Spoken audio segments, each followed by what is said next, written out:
Bandwidth for this podcast is brought to you by CacheFly at CACHEFLY.com.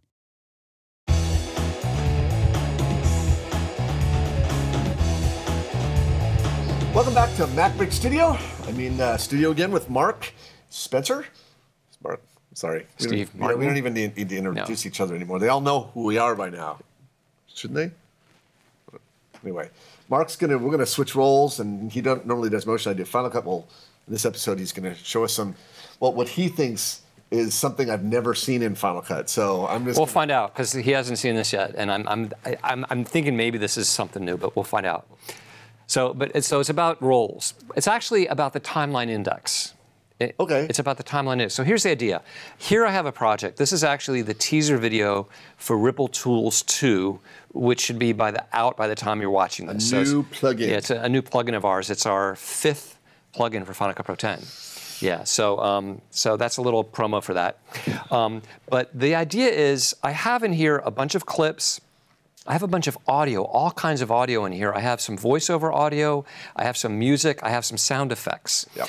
And I want to do some things with the audio. In particular, what I'd like to do is take all of the voiceover and put it together in one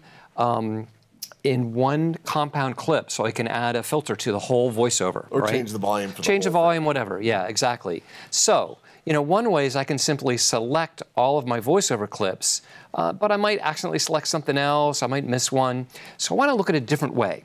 Role-based. Rolled, yeah, well, sort of, yes and no. So here's the thing. I'm going to go to the timeline index, which if you haven't used this before, it's phenomenal. So there's a little button for it in the bottom left corner of the interface, Shift-Command-2. Can you close that for a second? I want to try something. Yeah. Can you hit Command-F? Command-F. That opens it too? Yeah, I just discovered that. Like the find command opens that window. Cool. So anyway, sorry. So here it is, and Final Cut automatically assigns roles to video and audio. Okay. And this isn't really a tutorial about roles because you've done that, but it automatically assigns. It doesn't always get it right. It got all my video right. It got my titles right, dialogue, music, effects. But see, I've even added one in here called skip, and the reason for that is there were some things that it didn't add correctly, and you can modify what these things are. Yeah, so if you go into Modify, you can choose Edit Roles, and you'll see that I already did it. I'm not going to do it here, but under Audio Roles, I added one called Skip. And you can just hit the plus button there and add a role. So I added a role, and the reason I did that, I'll show you. So notice this one is kind of blue right there for titles. That's because they're sort of skinny by default. So these little buttons just make things skinnier, kind of collapse them down. Right. But if I select one, for instance, if I select Dialogue, it highlights all the dialogue. But look, it also highlighted this one because I actually did some renders and I brought a clip in that doesn't have audio, but it still assigns audio to it. So let me deselect that and I'll see what I mean. Dialogue. Yeah, so if I select this guy and I go up in the inspector, you can see it is assigned dialogue to the audio portion of that video clip. Right. And even though I'm not playing any audio, it still assigned it because it has to assign something. So there, I'm going to add the new one. I'm going to change it to the new one, Skip. Yeah, so I did that with a bunch, but there was one I had missed. I just wanted to show you how that works, that you could do that. So now if I select dialogue, it just selects dialogue. If I select effects, it just selects all my sound effects. Sure. Now, but here's the thing, okay? They're not really selected now. They're just highlighted. They're just highlighted, right. What you can do, if you uncheck the checkbox, you can disable them and they won't play. If I play the project now, you won't hear any dialogue. But if I export, it'll still export. Of course. Okay? And you've gone over already how when you export, you can choose to export each of these roles as individual tracks. Or stems. Or stems, yeah. So you can have them each separate. You can turn ones off. No tracks. Told you? Right. Sorry. Okay. I got it. But you can also export and say, hey, I want to turn off I might have dialogue in 2 different languages. You can turn one off, whatever. But here's the thing. I want to select all these to put them in a compound clip in an easy way, rather than selecting them and missing them like you did before. Yeah, exactly. So here's where I'm going. I'm actually not going to use roles. I'm going to go to clips. So clips lists all the clips in your project, okay, every single one. And in fact, depending on where your playhead is, it'll show you, it puts a little line right where your playhead is. So, and if you select a particular clip, it'll jump to it and select it. Now, And by default, it shows you all clips, but you could choose just to see video clips or just audio clips or just titles. So I'm going to show all. Here's the cool thing.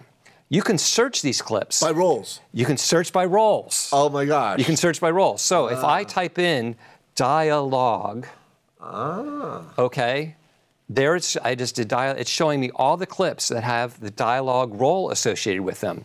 Voiceover, teaser, voiceover, voiceover. I take a quick look through to see if there's any that are incorrectly assigned. And that's how I discovered that one I needed to skip. But there they all are. So now I can just select all these right here. Shift select or Command A will select them all. Now they're all selected, right? So now I can choose File, New Compound Clip, and call it my Tools to VO.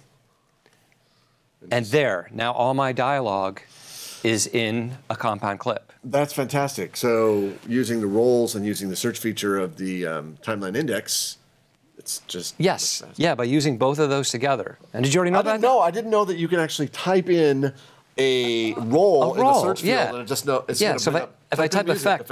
So effects, there's all my effects. Now, of course, if there's a clip that has the word effect in the clip title, it's going to show up too. Right. So you need to be a little bit careful. So you might turn off at the bottom of this thing. You might say, I only want to search through my audio clips or only my video. Here, I'll just do audio just to be on the safe side. You want to kind of look through the list that comes up.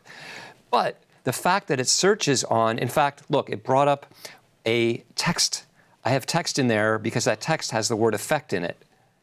Okay? Mm-hmm. So it included, I don't want that included. So what I could do is just not include that in my selection or just say, hey, audio only, that'll go away. But isn't that cool? It's a very handy way of selecting things. It's a quick way that you can go and select just specific, all of anything that's tagged as a role. Humor me for a moment. Sure. What if I wanted to select like from the middle of the timeline on to the end? I mean, using the list. Like, for example, we know that... I'll go back to get rid of that compound clip, and I'll go back to dialogue. I have something in mind here. There's my dialogue. And I could go, let's say, from this clip, okay, to the end. To the end. Like that. So I've only selected all those. Okay. This is why I thought about this, because in Final Cut 7, you had a feature, you had like... track forward? Yeah, track forward, track reverse, and you could select things based on where your play was. And this might be another way to say, I want to select things only from here forward or that. Yeah, this would do it. In fact, if you left everything in here, so I'm unchecking the, what am I saying? I'm unchecking the search field so I see every clip. And now if I just want to, I'm going to scroll down and say I want to go from this clip and shift select to the end. I'm just on audio, sorry. So let me do everything here. So I'll go from this clip, and I'm selecting everything this time. Now everything from there to the end is selected. That starts at that point. So that's an all tracks forward select. That's kind of cool. Now it didn't select this bottom track because it starts before that point. Right, of course. But good idea. What I was thinking. That's pretty neat. Cool. So we got selecting individual roles or using like track forward, track backward. Cool. You're right. I didn't know that. I didn't know it. Just learned something new. Well, fantastic. Awesome. Is there anything else?